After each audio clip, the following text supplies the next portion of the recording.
Magandang araw po. Ayan. Ako po ay namalengke. Pumili ng tigkakaunting pang-ulam. Yan po ang ibinili ko. Pinais, paisin, ika nga. Pinais na tamak. Tsaka po yung galunggong. Galunggong na pulang buntot kung tawagin din sa amin. At tsaka po mga ilang panlahok. Ari pong kipil. Yung kipil na sampalo kung tawagin din sa amin.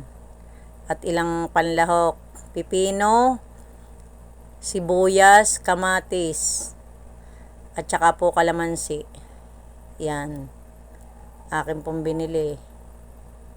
Tigkakaunti lang po ang budget ay ikaunti lang din. Bumili din po ako ng downy. Mura-mura po yun. Tsaka yan, mga pinaglagyan, inayos ko po't magamit uli. Bumili din po ako sa tindahan ng sinaing na isda, ng tulingan. Gustong gusto ko po yan, kaya akin po yung ipiperito. Yan.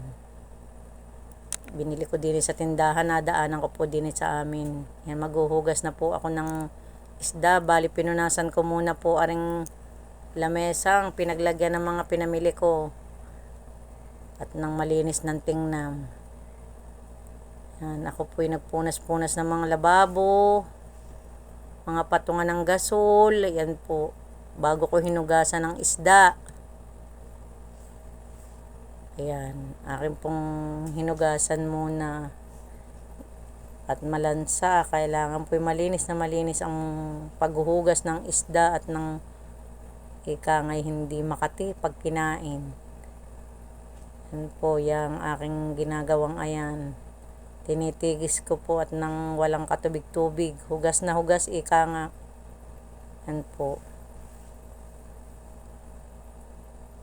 Kaya po, dalawang aking binili, galunggong, pamprito, ang isa'y pansaing, ari pong pinais na tamak. Yan, bali ngayon lang po ako bumili niya, titikman ko. Sanay po ako sa sinaing na galunggong, yung pinais ay mura-mura po yung kaya po titikman ko kung masarap din po yung pinais na tamak. Yan, hinugasan ko na rin po ang mga ilang pirasong nasa lababo ng mga baso-baso at tasang pinagkapihan ng mga bata. Maya-maya po ilulutuin ko na yung isda. Yan po.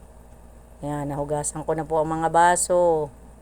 Ganyan po ako pagkakatapos kailangang ayaw ko pong maraming narasa sa lababong mga pinggan at mga tasa-tasa. Gusto ko po yung malinis. Yan, tinakluban ko muna po at maya-maya ko po iluluto. At dito na po nagtatapos ang aking vlog. God bless po. Salamat.